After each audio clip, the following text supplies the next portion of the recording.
নমস্কার বন্ধুরা, অঙ্কিতা রান্নাঘরে আবারও সবাইকে স্বাগত জানাচ্ছি। আজকে বানাবো মটর পনির। মটর পনির বানানোর জন্য প্রথমেই সর্ষের তেল গরম করে তার মধ্যে ছোট করে কেটে নেওয়া আলুর টুকরোগুলোকে দিয়ে দিলাম। সব আলুর টুকরোগুলোকে দিয়ে দিলাম। তারপর খুব ভালো করে এবার 4 থেকে 5 মিনিটের জন্য বেশ সুন্দর লাল লাল করে ভেজে নেব। আলুটাকে এই সময় কিন্তু বেশ এইভাবে লাল লাল করে ভাজতে হবে। আলুটা এইভাবে রং ধরতে শুরু করলে এটাকে তুলে অন্য একটা পাত্রে নিয়ে নেব। তারপর বাকি যে রান্নাটা আছে সেটাতে চলে যাব। এবার ওই তেলের মধ্যেই ফোড়নে দিয়ে দিচ্ছি 1 চামচ জিরে। জিরেটা ভালোভাবে ফুটে আসা অবধি অপেক্ষা করব। তারপর দিয়ে দেব পেঁয়াজ আর কাঁচা লঙ্কার পেস্ট। গ্যাসের ফ্লেমটাকে প্রথমে কিন্তু হাইতেই রাখবো।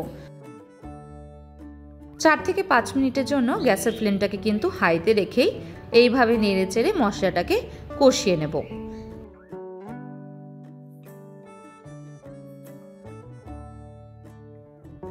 মশলাটা যাতে তাড়াতাড়ি কষে যায় সেই জন্য এই সময়তেই দিয়ে দিচ্ছি নুন।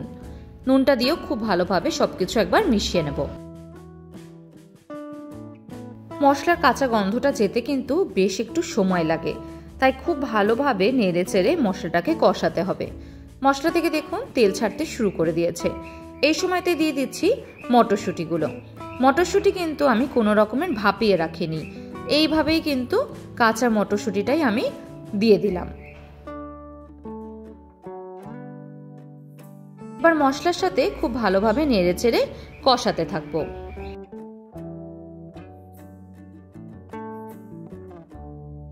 আবারও ভালোভাবে মশলাটাকে কষিয়ে নিয়েছি। এবার দিয়ে দিচ্ছি 1 চামচ রসুন বাটা। রসুন বাটাটা এই সময়তেই দেওয়ার চেষ্টা করবেন। এবার রসুনের কাঁচা গন্ধটা যাওয়া অবধি খুব ভালো করে কিন্তু কষাতে হবে। এই সময় যদি রসুন বাটাটা দেওয়া হয় তাহলে বেশ সুন্দর একটা ফ্লেভার থাকে।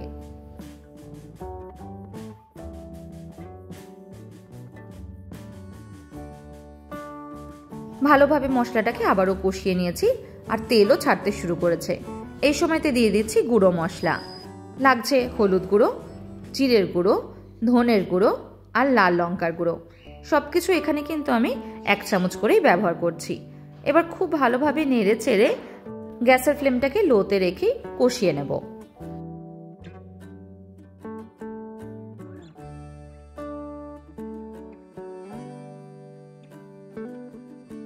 এই মশলাটা কষাতে কিন্তু একটু সময় লাগে, একটু ধৈর্য ধরে মশলাটাকে কষানোর চেষ্টা করবেন। এবার দিয়ে দিচ্ছি আগে থেকে ভেজে রাখা আলুগুলোকেও খুব ভালোভাবে একবার নেড়ে নেব।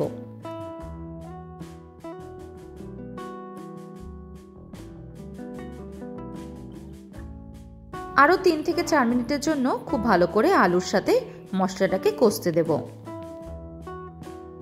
এবার দিয়ে দিচ্ছি 1/2 কাপ পরিমাণে গরম জল। গরম জলটা দিয়ে দিলাম যাতে মশলাটা নিচে লেগে না যায়।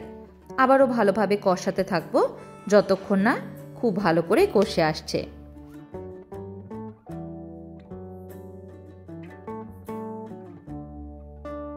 আলু মটরটা ভালোভাবে সেদ্ধ হওয়ার জন্য এবার ঢাকা দিয়ে 10 মিনিটের জন্য রেখে দিচ্ছি।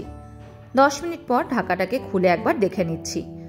দেখুন মশলা কিন্তু খুব সুন্দর রেডি হয়ে গেছে আর তারই সঙ্গে আলুটাও রেডি।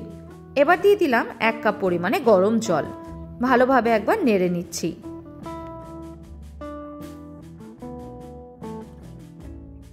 আরো 1/2 কাপ জল এখানে আমি দিয়ে দিলাম।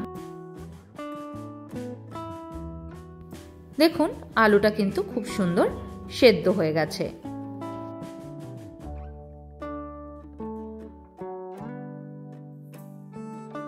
ঝোলটাকে ভালোভাবে ফুটিয়ে নিয়েছি। এবার দিয়ে দিচ্ছি আগের থেকে কেটে রাখা পনিরের কিউবসগুলো। পনিরটাকে আমি কিন্তু হালকা একটু জলে ভাপিয়ে নিয়েছি। অল্প একটু নুন দিয়ে পনিরটাকে আমি দিয়ে দিয়েছিলাম।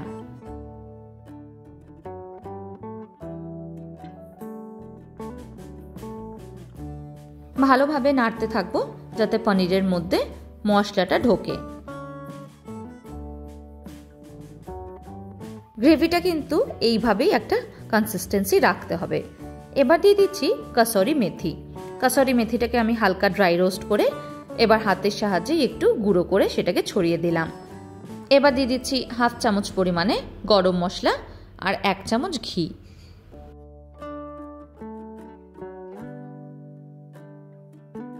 সবকিছু দিয়ে খুব ভালোভাবে এবার একবার মিশিয়ে নেব। শীতের দিনে এইভাবে নান বা লুচি বা ফ্রাইড রাইস যে কোনো কিছুর সাথেই কিন্তু অসাধারণ লাগে এই মটর পনির। আমি এখানে আলুর ব্যবহার করেছি, আপনারা কিন্তু অবশ্যই আলু ছাড়াও এই রেসিপিটা ট্রাই করতে পারেন। আজকের মতন এইটুকুই, আবার দেখা হবে অন্য কোনো রেসিপি নিয়ে। ধন্যবাদ।